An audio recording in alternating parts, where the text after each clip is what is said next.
the terrestrial ecosystem. Now it's a huge chapter, so I cannot make it in one video. It is difficult. So what I've done is I've split this video into two parts, that is part 1 and part 2. So right now I'll be discussing about, in part 1 I'll be discussing about few aspects of the terrestrial ecosystem, and then in the part 2 I will finish up and give you the rest of the informations about the terrestrial ecosystem. So let us first see what is installed for us. Now what we mean by terrestrial ecosystem and what is it. So let us start the part 1 of the terrestrial ecosystem. Now if we talk about a terrestrial ecosystem is a type of ecosystem that we found on the landform. So it's basically on the landform that we find, and if we study those landforms very well, we can classify them actually into 5 categories. So we say that there are 5 major terrestrial ecosystems that exist. And what are they? They are the tundra, the taiga, the forest, the grassland, and the deserts ecosystem. So let us see what is this tundra all about. Now if we talk about tundra, again tundra, depending on their characteristics, we can classify them into 2 categories. That is, one is Arctic tundra and another is the alpine tundra. Now what is this Arctic tundra? This Arctic tundra is located in the Arctic Circle. So it is basically a geographical location which determines the Arctic tundra. It is the Arctic Circle that we are discussing about, the north of the boreal forest. Okay, that is the Arctic region. There you can find this particular ecosystem that is called as the Arctic tundra. Now alpine tundras, on the other hand, they occur on the mountain tops. So basically, so we can understand that tundra means is the cold weather, the ecosystem which exists in a very cold weather. So be it in the Arctic region or on top of mountains. So if it is there in the Arctic region, we call it as the Arctic tundra, and if it is on the top of the mountains, for example, if we talk about Himalaya mountains, the Everest mountain, and the top of the Everest peak where we reach, that is the top of the Everest. Okay, that is where we can find the alpine tundra. Now both types are characterized by, we can very well understand, they will be characterized by an experience of cold temperature throughout the year. You will experience cold temperature in the ecosystem throughout the year. Now because the temperature is so cold, obviously only the top layer of soil in this terrestrial ecosystem thaws during the summer. So thaws means it is completely filled with ice. So melting, if it takes place, the ice melts only in the top layer, not the inner layer. Only the top layer of this ecosystem will melt during the summer. The rest remains frozen year around. Okay, now this condition is called as the permafrost. Okay, wherein the majority of the part is always frosted and only the top layer is getting melted. Okay, so we call it as the permafrost. So such cold weather not very conducive for survival of plants and animals. So if you see the biodiversity, it is also very less. So plants in tundra are primarily, if you see, the lichens, shrubs, and brush. Okay, because large trees do not grow very well in this cold condition. They are not not suited for it. So you do not find large trees there. Most animals that live in the tundra, they migrate south or down the mountain for the winter. So in winter you cannot stay there, so they have to either, for Arctic Circle, they will travel south, or for the top of the mountain they will be traveling down the hills. So if you see this, we can make out the this is the pictures which indicates an alpine tundra. So you can see the mountains, and that is the mountain tops on the mountain ranges where you will find the alpine tundra. And here is the Arctic tundra, where you have the Arctic area, the north of the boreal mountains, the Arctic zone, which is completely frozen, and you can find an animal, the polar bear. The most common animal you will find in this Arctic tundra is the polar bear. Now next we come little from such cold, we migrate to little warm area, so we come to the taiga ecosystems. The characteristics of taiga ecosystem we will see. This is another type of forest ecosystem. Obviously it's a forest ecosystem in the taiga, also known as northern coniferous forest or the boreal forest. So just below the Arctic region, the forest areas, okay, which covers the area just south of the Arctic region, those areas we call as the boreal forest, because the trees, the characterized trees are the coniferous trees, so we also call them as the coniferous forests. Okay, that area, that kind of ecosystem where you will find coniferous trees. You can basically, these are a type of forest only. They are so dense that they're forest with coniferous trees only. So it's also a type of forest ecosystem. This taiga is a forest ecosystem, but characterized by coniferous trees. So we also call them as the coniferous forest or the boreal forest. It covers a large range of land. It stretches from the entire northern hemisphere. Okay, around the entire northern hemisphere, a major part of the land is covered with the taiga ecosystem. Now, weather is again not very conducive, very cold weather, so obviously biodiversity is lacking, and so you will find only few species of animals and plants in this area. The taiga ecosystems are also characterized by short growing seasons, that is cold temperatures and poor soil. The seasonal changes, the growing season is very short. Okay, the cold temperature is more prevalent, and you have the soil quality is very poor, because again, too much cold and frosting does not make the soil quality that great for survival of plants. Now, this terrestrial environment has long winter days and very short summer days. That's why we said very short growth period, because summer is very short. Now, animals found in this taiga, which includes the lynx, the moose, the wolves, the bears, and the burrowing rodents. Okay, these are the major types of animals that we'll find in the ecosystem, or in the taiga ecosystems. So this, if you see this, you can understand what I am talking about.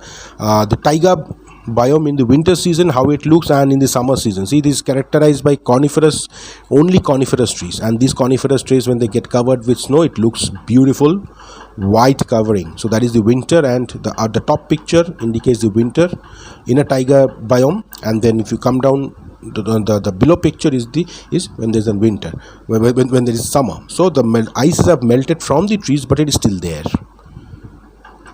Now, next we'll go to the forest ecosystem, the third type of ecosystem that we have on terrestrial system, the third the forest ecosystem. Now, about 1/3 of the Earth's land is covered with forest. We should be very happy about it. The primary plant in this ecosystem is obviously trees, the long trees. The forest ecosystems are again subdivided by the type of tree they contain and the amount of precipitation they receive. So type of tree and the amount of rainfall determines which type of ecosystem we are talking about here. Okay. Now, so the subdivision will take place depending on the type of the tree and the amount of rain they receive. Now, some examples of forests are this temperate deciduous forest, then the temperate rainforest, then we have the tropical rainforest, the tropical dry forest, and the northern coniferous forests. Now, tropical dry forest, they have wet and dry seasons, while tropical rainforest have rainy year round. So if plant is there, rain will be there. So we call it as a tropical dry forest because it has a dry season and it has a rainy season. But when you talk about the tropical rainforest, well, there is no stoppage of rain. It rains throughout the year. So we call them as the tropical rainforest. Now, both these forests have a common problem, that is they suffer from human pressure, such as trees being cleared to make room for farms, because these are because of the rain and the condition, the soil are very fertile. So there is a natural tendency of human beings to inhabit in those areas, go for agriculture and farming. So these forests are always under human pressure of cutting down trees and clearing the forests. So we lose a lot of tropical rainforests as well as the tropical dry forests. The weather is so suitable. Now, because of this copious amount of rain and favorable temperature, rainforests have high biodiversity. But when we destroy our tropical rainforest or a tropical dry forest, what we are actually doing is we are destroying the biodiversity. So much of rain, excellent weather, and they are so favorable for growth of plants that, and animals also, they can survive. Animals, insects, plants, everybody can survive in the environment that is provided by the tropical rainforest and the tropical dry forest. Okay, and so what happens is if we clear them, so they are a major source of the biodiversity of the world. So if we cut them down and if we clear them, we lose a lot of biodiversity. So we have to be very careful and keep in mind. So as far as we know, if you see the picture, beautiful. The tropical rainforest is green, lush green, always raining. And you have the temperate deciduous forest. Beautiful trees, but not always green. Seasonal change is there. So the coloration, the leaves turn from sometimes the leaves turn yellow. okay, because of that weather. So but whatever it is, they are densely characterized by the presence of trees. Now, next type of ecosystem, or the fourth ecosystem we'll be discussing, is the grassland ecosystem. Now, what is this grassland ecosystem and where do we find this? Now, temperate grasslands include the prairies and the steppes. So two types, one is the prairies and another is the steppes. Now, they have seasonal changes, that is, but they do not get enough rainfall to support large forests. They have seasonal changes, but the rainfall is unlike the tropical rainforest. So the rainfall is there, but not that much. Okay. Savannas are tropical grasslands. So very common example of a tropical grassland is the savannas. Okay, these savannas, they have seasonal precipitation differences, but temperature remains constant. They will differ in their rainfall, but the temperature is almost constant in these areas. Now, grasslands around the world have been converted to farms, decreasing the amount of biodiversity in these areas. Now clearing forest and clearing grasslands, it is always easier for human beings to clear grasslands, because large trees are not there. You don't have to cut down large trees, only you have to cut down the grass, and you can clear it and convert it into a farm. So grasslands are under more pressure than the rainforest as far as the human inhabitation is concerned, and conversion into farmlands are concerned. So again, the same problem, we lose a lot of biodiversity. The prominent animals in the grassland ecosystem are the grazers, such as the gazelle is there, the antelope is basically whichever animals prefers grazing, they live on grazing. Grassland is an ideal place for them to survive. So this is how a savanna grassland looks. See, grass and grass, very rare trees. It's not that the trees are not there, rare but very sparse and very rare trees are there, but mainly it's full lush grass. This picture was taken during a little summery season, wherein the grasses has converted into a little yellowish form. This is because again, when rainfall starts, this will turn back into green. When there is lack of rainfall or when there is a dry season, the grasses turn a little brown, the yellowish type. So the next so that is what the grassland ecosystem is. Now we will go into our next ecosystem, that is the desert ecosystems. Okay, well, what is the speciality of this desert ecosystem? The amount of rainfall is the primary abiotic determining factor of a desert ecosystem. That is the characteristic. How will you determine that this area is desert? The determining factor is only the rainfall, the amount of precipitation they receive. That is the primary abiotic determining factor. There is no other factor to determine it's a desert ecosystem.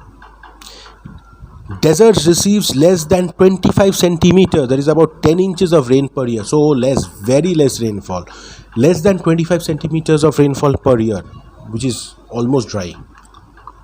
Now, large fluctuations between day and night temperature characterizes a desert's terrestrial environment. This you will not find in any ecosystem, what you will find in deserts. The mornings are damn hot and the evenings are cold. There's a drastic change in temperature. So as I think if you remember, that soil gets heated up fast and cools down also faster. When there is no water, so the temperature conversion or cooling down is also faster, and getting hot is also faster. So it gets hot during the day and it becomes cold during the night. So there's a drastic change of temperature between the morning and the nights. And if you see the soils, they contain high mineral content but very little organic matter. Rain is not there, so organic matter is very less, but very good quantity of inorganic mineral is present in the desert soil. The vegetation ranges from non-existent to including large number of highly adapted plants. So if you talk about the plants, well, major places, miles and miles, you will find areas without a single plant. And if it is present also, they are the special adaptive type, the cactus varieties who have adapted themselves to survive in such kind of weather where the rainfall is not there, the soil water availability is very poor.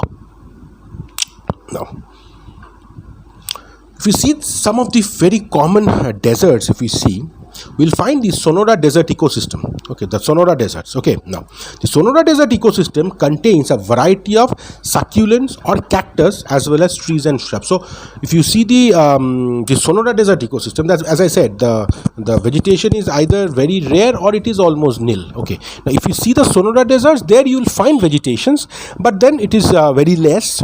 Mainly the succulent varieties and the cactus varieties of plants are there. Well, trees and shrubs are also there, but very less. Little some amount of trees and shrubs are also seen. Now they can grow in this area because they have adapted their leaf structures to prevent the water loss. That is the reason they can survive. If you see, for instance, an example, you can see the creosote shrub. Okay, they have a thick layer covering its leaves to prevent water loss due to transfer. They do not allow transpiration. The adaptation is such that there won't be transpiration. The creosote shrub is an example.